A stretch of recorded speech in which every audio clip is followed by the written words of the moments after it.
Welcome to YouTube channel YRS class में एक बार फिर से आप सभी लोगों का बहुत बहुत स्वागत है। जैसा कि दोस्तों 3 मार्च 2023 यूपी बोर्ड पेपर सामाजिक विज्ञान जो कि दोस्तों आपके सामने 825 FD कोड का है। जैसा कि दोस्तों इसके पहले के वीडियो में मैंने अच्छे तरीके से आप लोगों को खंड आ जो कि 20 क्वेश्चन बहुविकल्पी के प्रश्न थे, इसके पहले के वीडियो में मैंने अच्छे तरीके से 20 बहुविकल्पी प्रश्नों को अच्छे तरीके से बता दिया था।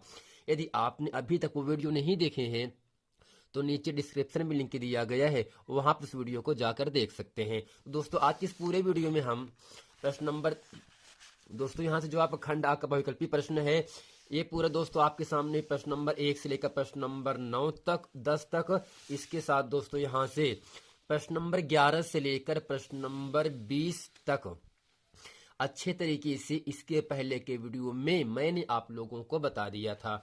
दोस्तों आज की इस पूरे वीडियो में हम प्रश्न नंबर यहाँ से दोस्तों जो आपका खंड ब है, दोस्तों खंड ब में जो आपका यहाँ से पहला प्रश्न दिया गया है, यूरोप में राष्ट्रवाद का आशय स्पष्ट कीजिए।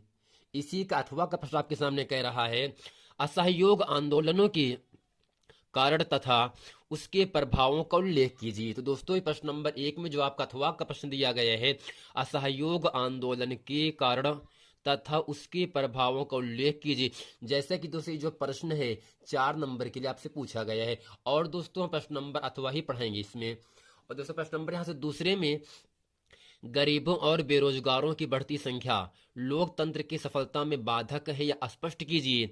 और दोस्तों इसी का अथवा प्रश्न आपके सामने कह रहा है, लोकतंत्र एक उत्तरदायी एवं वैध शासन व्यवस्था है, स्पष्ट कीजिए। दोस्तों प्रश्न नंबर 2 में है जो अथवा का प्रश्न दिया गया है, लोकतंत्र एक उत्तरदायी एवं वैध शासन व्यवस्था है, इसको अच्छे तरीके से हम पढ़ेंगे।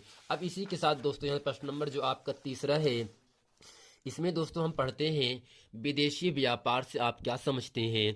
भारत के विदेशी व्यापार की किन्हीं 2 विशेषताओं को बताइए। और दोस्तों प्रश्न नंबर 4 में हम पढ़ेंगे, वनों की हानि से क्या आशय है? वनों की हानि से होने वाले किन्हीं 3 प्रभावों का उल्लेख कीजिए। अब प्रश्न नंबर 5 में दोस्तों यहाँ हम पढ़ेंगे, प्रथम विश्व युद्ध के पश्चात होने वाले आर्थिक महामंदी के कारणों की समीक्षा कीजिए। जैसा कि दोस्तों प्रश्न नंबर 5, प्रश्न नंबर 6, प्रश्न नंबर 7 और प्रश्न नंबर 8 ये सब दोस्तों 6-6 नंबर के प्रश्न दिए गए हैं। तो प्रश्न नंबर 5 में हम पढ़ते क्या है, प्रथम विश्व युद्ध के पश्चात होने वाली आर्थिक महामंदी के कारणों की समीक्षा कीजिए, इसको पढ़ेंगे। और दोस्तों प्रश्न नंबर 6 में संघवाद क्या है? भारत की संघात्मक शासन व्यवस्था की प्रमुख विशेषताओं का वर्णन कीजिए। अब दोस्तों इसके साथ हम प्रश्न नंबर 7 में जो आपके सामने यहाँ से कह रहा है, उपभोक्ताओं के किन्हीं तीन अधिकारों का वर्णन कीजिए। और प्रश्न नंबर दोस्तों 8 में, जैव विविधता क्या है, यह मानव जीवन के लिए क्यों महत्वपूर्ण है, स्पष्ट कीजिए।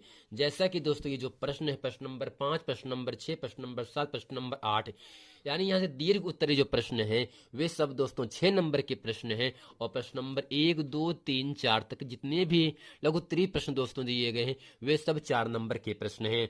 अब दोस्तों प्रश्न नंबर यहाँ जो आपका मानचित्र वाला प्रश्न कह रहा है आपके सामने, इसमें दोस्तों ये कह रहा है, प्रश्न नंबर 9 है, वह स्थान जहां सूती मिल के श्रमिकों का सत्याग्रह हुआ था। दोस्तों इसका उत्तर क्या होगा? अहमदाबाद हो जाएगा। वह स्थान जहां किसान सत्याग्रह आंदोलन हुआ था, इसका दोस्तों उत्तर क्या होगा आपका? चंपारण हो जाता है। वह स्थान जहां चौरी चौरा कांड हुआ था, अर्थात दोस्तों कहां हुआ था? गोरखपुर में हुआ था। और वह स्थान जहां 1929 ईस्वी में भारतीय राष्ट्रीय कांग्रेस का अधिवेशन हुआ था, दोस्तों इसका उत्तर क्या होगा? लाहौर में हुआ था। और वह स्थान जहां जलियांवाला बाग की घटना हुई, दोस्तों ये अमृतसर में हुआ था। कब हुआ था? 13 अप्रैल 1919 ईस्वी में हुआ था। दोस्तों इस पूरे वीडियो में हम प्रश्न नंबर 1, 2, 3, 4, 5, 6, 7, 8 और जो आपके मानचित्र का प्रश्न दिया गया है जो कि दोस्तों आधे नंबर के दिया गए हैं, इन सभी प्रश्नों को इस पूरे वीडियो में हम अच्छे तरीके से पढ़ने वाले हैं। और दोस्तों हम ये आशा करते हैं कि आप इस पूरे वीडियो में हमारे साथ अंत तक जरूर बने रहेंगे। तो दोस्तों प्रश्न नंबर 1 कह रहा है, असहयोग आंदोलनों की कारण तथा उनके प्रभावों को उल्लेख कीजिए। अब दोस्तों हम हेडिंग करते हैं काली पेन से, असहयोग आंदोलन के कारण। इसमें दोस्तों लिखेंगे और समझेंगे, असहयोग आंदोलनों के निम्नलिखित कारण हैं। दोस्तों पहला क्या होगा, प्रथम विश्व युद्ध के बाद आर्थिक कठिनाइयों के कारण महंगाई बहुत बढ़ गई। मध्यम वर्ग एवं निम्न वर्ग इस महंगाई से अत्यधिक परेशान हो गए थे। इन परिस्थितियों ने भारतीयों में ब्रिटिश विरोधी भावनाओं का प्रसार कर रहे उन्हें आंदोलन हेतु प्रोत्साहित किया। दोस्तों ये क्या आपका है, पहला कारण हो गया। अब दोस्तों ध्यान से दूसरा कह रहा है, रॉलेट एक्ट और जलियांवाला बाग हत्याकांड जैसी घटनाओं ने विदेशी शासकों के क्रूर एवं असभ्य व्यवहार को उजागर कर दिया। तो तीसरा यहां से है, पंजाब में अत्याचारों के संबंध में हंटर कमेटी की सिफारिशों में सबकी आंखें खोल दी। अब दोस्तों यहां से हेडिंग करते हैं, असहयोग आंदोलन के प्रभाव। दोस्तों इसमें लिखेंगे और समझेंगे यहां से, यह देश का पहला राष्ट्रीय आंदोलन था। दोस्तों जो आपका सहयोग आंदोलन है, यह देश का पहला क्या है, राष्ट्रीय आंदोलन था, जिसने समाज के सभी वर्गों जैसे किसानों, शिक्षकों, छात्रों, महिलाओं और व्यापारियों को साथ लाने का काम किया। अर्थात दोस्तों यहां से जो असहयोग आंदोलन शुरू हुआ, यह दोस्तों हमारे देश का पहला राष्ट्रीय आंदोलन है। और इस आंदोलन में भाग लेने वाले किसान हैं, शिक्षक हैं, छात्र, महिला और जितने व्यापारी हैं, वे सब इस असहयोग आंदोलन में भाग लिए, जिससे वास्तविक जनाधार प्राप्त हुआ, क्योंकि यह तेजी से देश के सभी हिस्सों में फैल गया।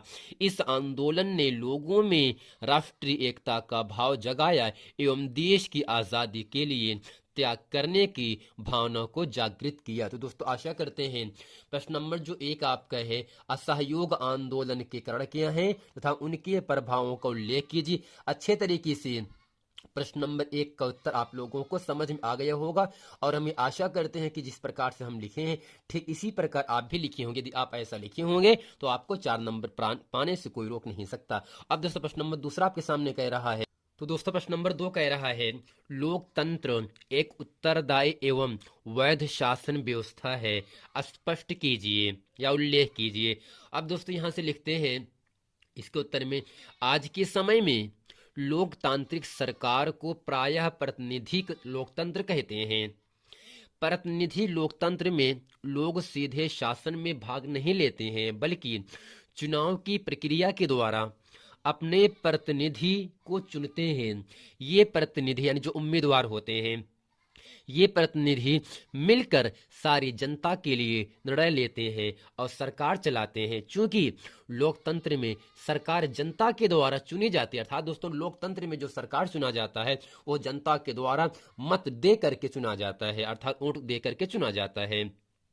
इसलिए इसे जन सामान्य के कल्याण के लिए निर्णय लेने पड़ते हैं और कार्य करने पड़ते हैं। सरकार को समाज, जनता, स्वतंत्रता तथा सामाजिक न्याय के मूल्यों को ध्यान में रखते हुए कार्य करना पड़ता है। इस प्रकार लोकतंत्र एक उत्तरदायी एवं वैध शासन व्यवस्था। अर्थात दोस्तों कहने का मतलब यह होगा, जो लोकतंत्र सरकार होता है या दोस्तों जनता के द्वारा, जनता वोट दे करके ही अपने जो प्रतिनिधि होते हैं, जो चुनाव में खड़े होते हैं, उनको मत दे करके उनको जिता देते हैं। और दोस्तों जिताने के बाद ये करते क्या है, ये प्रतिनिधि मिल करके सारी जनता के लिए निर्णय लेते हैं, अर्थात फैसला लेते हैं क्या सही करना है, हमें क्या गलत करना है, और सरकार चलाते रहते हैं। दोस्तों आशा करते हैं लोकतंत्र एक उत्तरदायी एवं वैध शासन व्यवस्था है। इसको अच्छे तरीके से आप लोगों को समझ में आ गया होगा। अब दोस्तों प्रश्न नंबर यहाँ 3 आपके सामने कह रहा है, दोस्तों इसमें कह रहा है, विदेशी व्यापार से आप क्या समझते हैं? भारत के विदेशी व्यापार की किन्हीं 2 विशेषताओं को बताइए। अब दोस्तों यहाँ से हेडिंग करते हैं इसके उत्तर में, विदेशी व्यापार। दोस्तों इसमें लिखेंगे, विदेशी व्यापार का अर्थ उस व्यापार से है जिसके अंतर्गत 2 या 2 से अधिक देशों के बीच वस्तुओं और सेवाओं का विनिमय किया जाता है, लेन देन किया जाता है, आदान प्रदान होता है, विदेशी व्यापार कहलाता है। अर्थात दोस्तों विदेशी व्यापार का अर्थ केवल दोस्तों इतना ही होता है, जब 2 या 2 से अधिक देशों के बीच में, जब चाहे दोस्तों 2 देश हो या 2 से अधिक देश हो, अगर उनके बीच में वस्तुओं या सेवाओं का आदान प्रदान हो रहा है तब उस व्यापार को दोस्तों कहा जाता है विदेशी व्यापार कहा जाता है। इसे कुछ देश अधिक शक्तिशाली होने के नाते वहां की वस्तुओं को मंगाते हैं और कुछ अपने देश से दूसरे देशों में सामानों को भेजा जाता है। अर्थात दोस्तों ये जो व्यापार होता है विदेशी व्यापार हो, क्योंकि विदेशी व्यापार में दो या दो से अधिक देशों के बीच वस्तुओं का आदान प्रदान किया जाता है। जैसे दोस्तों यहाँ से लिखा गया है भारत का अमेरिका के साथ व्यापार करना। अब दोस्तों हेडिंग यहां से करते हैं विदेशी व्यापार की विशेषता।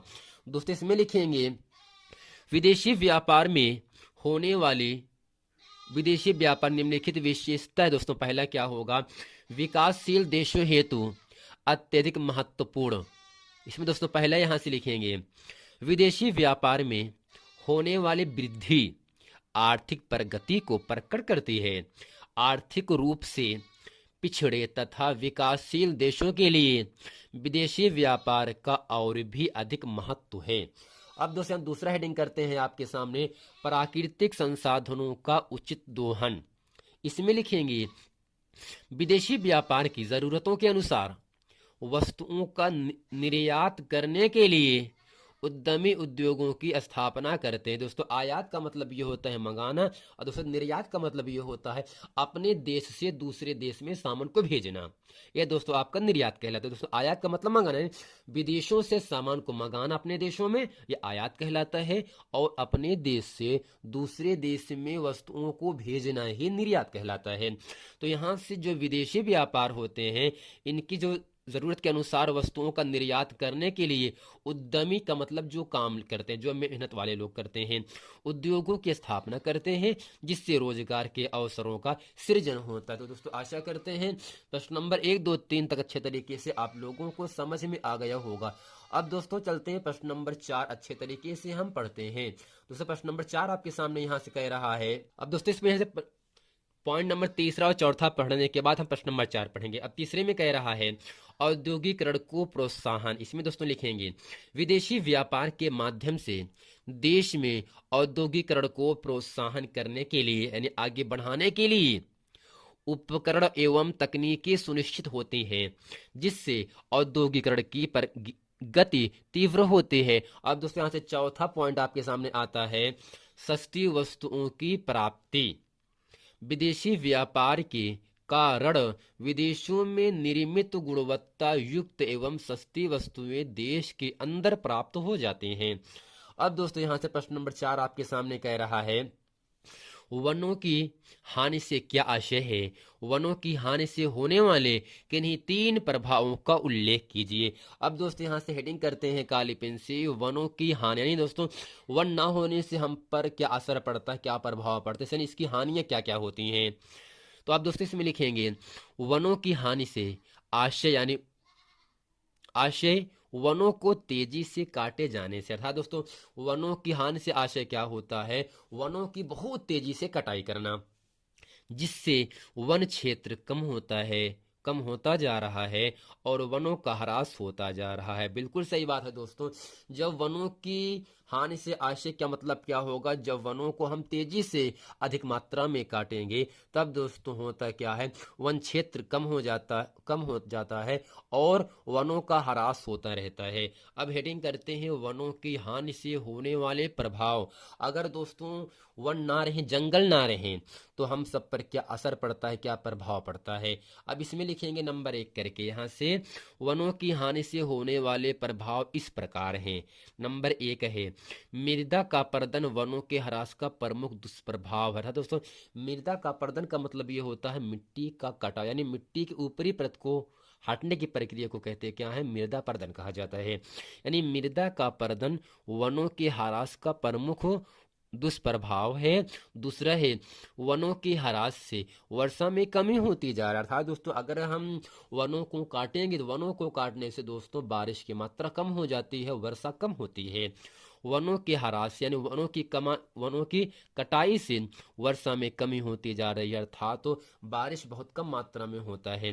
तीसरा यहाँ से है वनों के ह्रास से पर्यावरण प्रदूषण में वृद्धि हो रही है। अब दोस्तों प्रश्न नंबर यहाँ से 5वां आपके सामने कह रहा है। इसमें दोस्तों हम यहाँ से प्रश्न में लिखा है प्रथम विश्व युद्ध के पश्चात होने वाली आर्थिक महामंदी के कारणों की समीक्षा कीजिए। अब दोस्तों यहाँ से लिखते हैं इसके उत्तर में, वर्ष 1929 ईस्वी के आसपास, वर्ष 1929 ईस्वी के आसपास, 1929 ईस्वी के और दोस्तों 1929 ईस्वी में ही, यानी 31 दिसंबर 1929 ईस्वी में ही भारतीय राष्ट्रीय कांग्रेस का वार्षिक अधिवेशन तत्कालीन पंजाब की राजधानी लाहौर में भी हुआ था। दोस्तों यहाँ से है वर्ष 1929 ईस्वी के आसपास महामंदी शुरू हो गई। महामंदी दोस्तों क्या होगा, शुरू हो गई, अर्थात महंगाई शुरू हो गया। और 1930 ईस्वी के दशक के मध्य तक बनी रही इस अवधि के दौरान, इस समय के दौरान, इस टाइम संसार के अधिकांश देशों ने उत्पादन के लिए आय और व्यापार में अत्यधिक गिरावट को महसूस किया। अर्थात दोस्तों वर्ष 1929 ईस्वी के आसपास महामंदी शुरू हो गई और 1930 के दशक के मध्य बीच में तक चलती रही।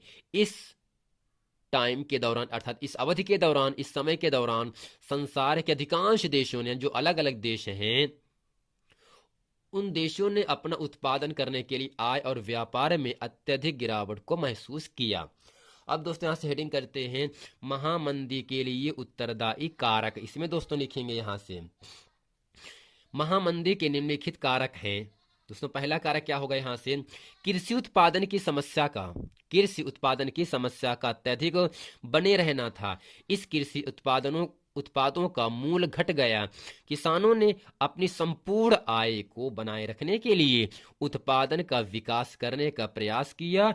इससे स्थिति खराब हो गई तथा कृषि उत्पादों का मूल्य और भी गिर गया। दोस्तों आशा करते हैं महामंदी का जो पहला कारक है इसको अच्छे तरीके से आप लोग समझ गए होंगे। अब दोस्तों दूसरा कारक आपके सामने कह रहा है, दोस्तों दूसरा कारक कह रहा है, वर्ष 1920 के दशक के मध्य में बहुत से देशों ने अमेरिका से कर्ज लेकर अपनी निवेश संबंधी आवश्यकताओं को पूरा किया। अर्थात दोस्तों यहाँ से जो महामंदी का दूसरा कारक है उसमें यह बताया जा रहा है, वर्ष 1920 ईस्वी के मध्य में बहुत से देशों ने अमेरिका से कर्ज लिया और अपनी निवेश संबंधी आवश्यकताओं को पूर्ति की। अब दोस्तों प्रश्न नंबर 6 आपके सामने कह रहा है, संघवाद क्या है? भारत की संघात्मक शासन व्यवस्था के प्रमुख विशेषताओं का उल्लेख कीजिए। अब दोस्तों यहां से हेडिंग करते हैं संघवाद, अर्थात संघवाद क्या है। दोस्तों इसमें लिखेंगे, संघवाद एक ऐसी शासन व्यवस्था है, संघवाद एक ऐसी शासन व्यवस्था है जिसमें शासन की शक्तियों का बंटवारा केंद्रीय सरकार तथा प्रांतीय सरकारों के बीच कर दिया जाता है। दोस्तों जो आपका संघवाद होता है यह एक ऐसी शासन व्यवस्था होता है जिसके अंतर्गत हम दो शक्तियों का बंटवारा होता है। दोस्तों पहला क्या होगा आपका, दो शासनों की शक्तियों का बंटवारा होता है। पहला है केंद्रीय सरकार, दूसरा आपका है प्रांतीय सरकार। भारत में दो स्तरीय संघीय व्यवस्था है। दोस्तों पहला क्या होगा, संघ सरकार, दूसरा है राज्य सरकार। अब दोस्तों यहां से हेडिंग करते हैं, भारत में शासन व्यवस्था की प्रमुख विशेषताएं।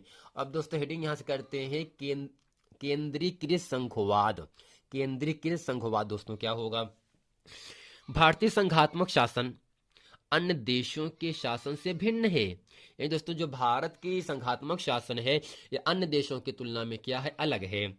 भारत में दो प्रकार की सरकारें होते हुए भी केंद्र को शक्तिशाली माना गया। अर्थात दोस्तों भारत देश में दो प्रकार की सरकारें होती हैं, केंद्र सरकार और राज्य सरकार। और दोस्तों इन दो प्रकार की सरकारें होने के बावजूद भी केंद्र को अधिक अधिकार दिए गए हैं, इसलिए इस संघ को एकीकृत संघवाद कहा जाता है। अर्थात दोस्तों भारतीय संघात्मक शासन अन्य देशों की शासन से क्या है, अलग है। भारत में दो प्रकार की सरकारें होती हुए भी केंद्र को शक्तिशाली सरकार माना गया है। केंद्र को अधिक अधिकार दिए गए हैं क्योंकि इसे हम संघ को एकीकृत संघवाद के नाम से भी जानते हैं। अब दोस्तों यहां से अगला पॉइंट लिखते हैं, कठोर संविधान क्या होगा। संविधान में केंद्र व राज्य के बीच सत्ता का बंटवारा किया गया है। संविधान में केंद्र और राज्यों के बीच में दोस्तों हमें क्या किया गया है, सत्ता का बंटवारा किया गया है। इसमें परिवर्तन करना आसान नहीं है। इसके लिए ये दोनों सदनों में अर्थात दोस्तों उच्च सदन और निम्न सदन दोनों दोस्तों आपके दो सदन होते हैं, उच्च और निम्न सदन होता है। इसके लिए दोनों सदनों में 2/3 बहुमत से प्रस्ताव पास करके कम से कम आधे राज्यों की विधानसभाओं से उसे मंजूर कराया जाता है। अब दोस्तों यहाँ से अगला पॉइंट है शक्तियों का बंटवारा है। इसमें दोस्तों लिखेंगे संविधान में केंद्र और सरकारों के अधिकारों को 3 हिस्सों में बांटा गया है।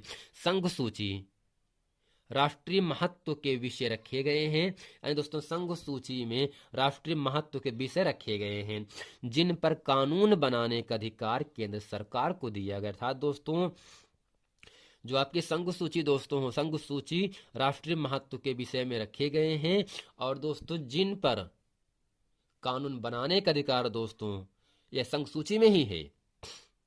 राज्य सूची में कम महत्व के विषय थे, उन पर राज्य सरकार कानून बना सकता था। दोस्तों यहां से संघ सूची में राष्ट्रीय महत्व के विषय रखे गए हैं जिन पर हम दोस्तों कानून बना सकते हैं। लेकिन दोस्तों जो आपका राज्य सूची होता है यह राज्य सरकार के द्वारा कानून बनाया जाता है। दोस्तों अब यहां से अगला पॉइंट आता है शक्तिशाली न्यायपालिका। इसमें लिखेंगे और समझेंगे संघात्मक शासन में न्यायपालिका की भूमिका महत्वपूर्ण होती है। भारत में शक्तियों के बंटवारे से संबंधित कोई विवाद होने की स्थिति में फैसला उच्च न्यायालय और सर्वोच्च न्यायालय में होती है। अर्थात दोस्तों भारत देश में अगर कोई विवाद उत्पन्न हो जाता है तब उसका जो फैसला होता है यह उच्च न्यायालय और सर्वोच्च न्यायालय में होता है। अब दोस्तों यहाँ से अगला हेडिंग कह रहा है, दोस्तों प्रश्न नंबर यहाँ से 7वां कह रहा है उपभोक्ताओं के किन्हीं 3 अधिकारों का वर्णन कीजिए। अब दोस्तों इसके उत्तर में लिखते हैं, हेडिंग करते हैं काले पेन से उपभोक्ता के अधिकार। इसमें लिखेंगे उपभोक्ताओं के अधिकारों का वर्णन 1986 के उपभोक्ता सुरक्षा कानून में तथा 1991 और 1993 के संशोधन में किया गया है। उपभोक्ता के 3 मुख्य अधिकार इस प्रकार हैं। दोस्तों यहाँ से पहला क्या होगा, सुनवाई का अधिकार। इसमें लिखेंगे उपभोक्ताओं को अनुचित सौदेबाजी और शोषण के विरुद्ध क्षतिपूर्ति मांगने का अधिकार है। यदि एक उपभोक्ता को कोई क्षति पहुंचाई जाती है तो क्षति की मात्रा के आधार पर उसे क्षतिपूर्ति पाने का अधिकार होता है। इस कार्य को पूरा करने के लिए सुनवाई का अधिकार सभी उपभोक्ताओं को किया गया है। अब दोस्तों यहाँ से दूसरा हेडिंग करते हैं उपभोक्ता शिक्षा का अधिकार। उपभोक्ता शिक्षा का अधिकार क्या होगा, इस पर हर उपभोक्ता को यह अधिकार है कि उसके अधिकारों के प्रति सजग रखने के लिए सरकार प्रयत्न करती रहे। उसे बाजार में मिलने वाली विभिन्न वस्तुओं के गुण दोषों की जानकारी होनी चाहिए जिससे कि वह वस्तुओं को खरीदने से पहले उसे जानकारी का प्रयोग कर सके। उस जानकारी। तीसरा पॉइंट आपके सामने यहाँ से कह रहा है प्रस्तुतिकरण का अधिकार। इसमें लिखेंगे हर उपभोक्ता को यह अधिकार है कि वह विभिन्न संस्थाओं एवं संगठनों के सामने अपनी समस्याओं को प्रस्तुत कर सके तथा ये संगठन उससे उसकी समस्याओं के समाधान में सहायता कर सके। दोस्तों ये क्या है, प्रश्न नंबर 7 है उपभोक्ता के किन्हीं 3 अधिकारों का वर्णन किस प्रकार। दोस्तों मैंने अच्छे तरीके से आप लोगों को बताया और दोस्तों आशा करते हैं प्रश्न नंबर 7 अच्छे तरीके से आप लोगों को आप समझ में आ गया होगा। अब दोस्तों प्रश्न नंबर आपका 8 आपके सामने कह रहा है, तो दोस्तों प्रश्न नंबर 8 कह रहा है जैव विविधता क्या है, यह मानव जीवन के लिए क्यों महत्वपूर्ण है। अब दोस्तों यहां से हेडिंग करते हैं जैव विविधता। इसमें लिखेंगे पृथ्वी पर सूक्ष्म जीवाणुओं से वृहद स्तनधारी प्रजाति का निवास जैव विविधताओं से भरा है।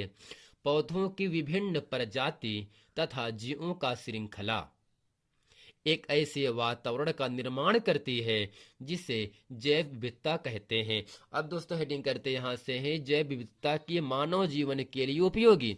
दोस्तों यहाँ से पहला पॉइंट आपके सामने आता है जैव विविधता पारिस्थितिकी तंत्र का महत्वपूर्ण भाग है जिससे विभिन्न जीवधारी परस्पर निर्भरता के कारण जाने जाते हैं। दूसरा यहाँ से दोस्तों पॉइंट है, जैव विविधता के कारण ही जीवधारियों का अस्तित्व है। मनुष्य वनस्पति तथा जीवों पर अत्यधिक निर्भर है। तीसरा यहाँ से है, मानवीय क्रियाओं जैव विविधता तथा जीवों की महत्वपूर्ण भूमिका है। ये हमारे दैनिक जीवन को प्रभावित करते हैं। मनुष्य की संवेदन शून्यता तथा प्राकृतिक के विभिन्न आयामों के असहज दोहन का प्रभाव पर्यावरण पर परोक्ष या अपरोक्ष रूप से पड़ता है। अब दोस्तों ये क्या आपके सामने प्रश्न नंबर 8 है। अब दोस्तों यहाँ से जो आपका प्रश्न नंबर मानचित्र वाला है, इसमें दोस्तों आपके सामने यहाँ से कहा जा रहा है, दोस्तों पहला यहाँ से प्रश्न आपके सामने कह रहा है, वह स्थान जहां सूती मिल के श्रमिकों का सत्याग्रह हुआ। वह स्थान जहां सूती मिल के श्रमिकों का सत्याग्रह हुआ। दोस्तों इसका उत्तर क्या होगा, यहां से लिखेंगे अहमदाबाद। दोस्तों क्या होगा, अहमदाबाद। दोस्तों अहमदाबाद में सूती मिल के श्रमिकों का सत्याग्रह हुआ। अब दोस्तों इसको हम अच्छे तरीके से समझ लेते हैं। महात्मा गांधी ने, महात्मा यानी जो आपका पहला प्रश्न है का पहला है, महात्मा गांधी ने 1918 ईस्वी में अहमदाबाद में सूती मिल मजदूरों के बीच सत्याग्रह आंदोलन चलाया। अर्थात जो आपका सूती मिल श्रमिकों सत्याग्रह आंदोलन शुरू हुआ था, वह दोस्तों अहमदाबाद में 1918 ईस्वी में महात्मा गांधी ने चलाया था। अब दोस्तों प्रश्न नंबर यहाँ से दूसरा कह रहा है, वह स्थान जहां किसान सत्याग्रह आंदोलन हुआ। दोस्तों इसका उत्तर क्या होगा, चंपारण। चंपारण। दोस्तों यहाँ से वह स्थान जहां किसान सत्याग्रह आंदोलन हुआ, दोस्तों इसका उत्तर क्या होगा, चंपारण हो जाएगा। और वह स्थान जहां सूती मिल के श्रमिकों का सत्याग्रह हुआ, तो दोस्तों इसका उत्तर क्या होगा, अहमदाबाद। अब दोस्तों चंपारण में क्या क्या हुआ था समझ लेते हैं। चंपारण सत्याग्रह भारत के स्वतंत्रता संग्राम में नए अध्याय का सूत्रपात। बिहार के चंपारण जिले में महात्मा गांधी की अगुवाई में 1917 का चंपारण आंदोलन भारत का पहला नागरिक आंदोलन था। अर्थात दोस्तों कहने का मतलब क्या होगा, चंपारण सत्याग्रह भारत के स्वतंत्रता संग्राम में नए अध्याय का सूत्रपात। बिहार के चंपारण जिले में महात्मा गांधी की अगुवाई में सन 1917 ईस्वी का चंपारण आंदोलन भारत का पहला नागरिक आंदोलन था। दोस्तों तीसरा प्रश्न यहां से कह रहा है, वह स्थान जहां चौरी चौरा कांड हुआ। दोस्तों इसका उत्तर क्या होगा, यहां से गोरखपुर लिख देंगे इसके उत्तर में, गोरखपुर। दोस्तों चौरी चौरा कांड कहाँ हुआ था, गोरखपुर में हुआ था। और दोस्तों उत्तर प्रदेश में गोरखपुर के पास एक कस्बा था। उत्तर प्रदेश में गोरखपुर के पास एक कस्बा था, लेकिन दोस्तों अभी वर्तमान में है क्या, वो एक तहसील है, जहां 4 फरवरी 1922 ईस्वी में को भारतीयों ने ब्रिटिश सरकार की एक पुलिस चौकी को अगवा कर दी थी। दोस्तों एक पुलिस चौकी को आग लगा दी थी, जिससे उसके में छिपे हुए 22 पुलिसकर्मी जिंदा जलकर मर गए थे। इस घटना को चौरी चौरा कांड के नाम से जाना जाता। अर्थात दोस्तों यहाँ से उत्तर प्रदेश में गोरखपुर के पास एक कस्बा है, लेकिन दोस्तों अब वह कस्बा क्या है, एक तहसील है, जहां दोस्तों 4 फरवरी 1922 ईस्वी को भारतीयों ने ब्रिटिश सरकार की एक पुलिस चौकी को आग लगा दी थी, जिससे उसमें छुपे हुए 22 पुलिसकर्मी जिंदा जलकर मर गए थे। इस घटना को दोस्तों चौरी चौरा कांड के नाम से जाना जाता है।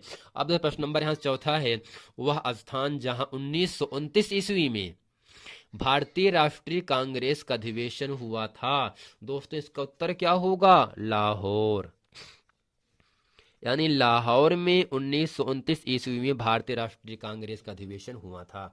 दोस्तों इसमें समझ लेते हैं, 31 दिसंबर 1929 ईस्वी को भारतीय राष्ट्रीय कांग्रेस का वार्षिक अधिवेशन तत्कालीन पंजाब प्रांत की राजधानी लाहौर में हुआ। इस ऐतिहासिक अधिवेशन में कांग्रेस के पूर्ण स्वराज्य घोषणा पत्र तैयार किया गया तथा पूर्ण स्वराज्य को कांग्रेस का मुख्य लक्ष्य घोषित किया गया। पंडित जवाहरलाल नेहरू इस अधिवेशन के दोस्तों क्या रहे? अध्यक्ष। अर्थात दोस्तों यहाँ से 31 दिसंबर 1929 ईस्वी को भारतीय राष्ट्रीय कांग्रेस का वार्षिक अधिवेशन हुआ और इस अधिवेशन के जो दोस्तों अध्यक्ष थे वे पंडित जवाहरलाल नेहरू जी ही थे। अब प्रश्न नंबर यहाँ से चौथा पांचवा कह रहा है, वह स्थान जहां जलियांवाला बाग की घटना हुई, अर्थात दोस्तों वह स्थान जहां जलियांवाला बाग हुआ था।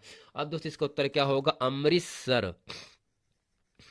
और दोस्तों अमृतसर में स्वर्ण मंदिर भी स्थित है। अमृतसर में दोस्तों क्या स्थित है? स्वर्ण मंदिर भी स्थित है। अर्थात दोस्तों यहाँ से जलियांवाला बाग हत्याकांड भारत के पंजाब प्रांत के अमृतसर में स्वर्ण मंदिर के निकट जलियांवाला बाग में 13 अप्रैल 1919 ईस्वी बैसाखी के दिन हुआ था। अर्थात दोस्तों जो आपका जलियांवाला बाग हत्याकांड हुआ था वह दोस्तों 13 अप्रैल 1919 ईस्वी स्वर्ण मंदिर के निकट बैसाखी के दिन दोस्तों हुआ था। दोस्तों आशा करते हैं इस पूरे वीडियो में सामाजिक विज्ञान दोस्तों अर्थात यहाँ से जो आपका वर्ष 2023 सामाजिक विज्ञान 825 एफडी कोड का है, इसमें जितने भी मानचित्र सहित जितने भी प्रश्न हैं उन सभी प्रश्नों को इस पूरे वीडियो में मैंने अच्छे तरीके से आप लोगों को बता दिया। तो दोस्तों आशा करते हैं 825 एफडी कोड का जो पेपर है इसमें जितने भी प्रश्न हैं वो सब प्रश्न आप लोगों को समझ में आ गया होगा। मिलते हैं दोस्तों नेक्स्ट वीडियो में, तब तक के लिए थैंक यू।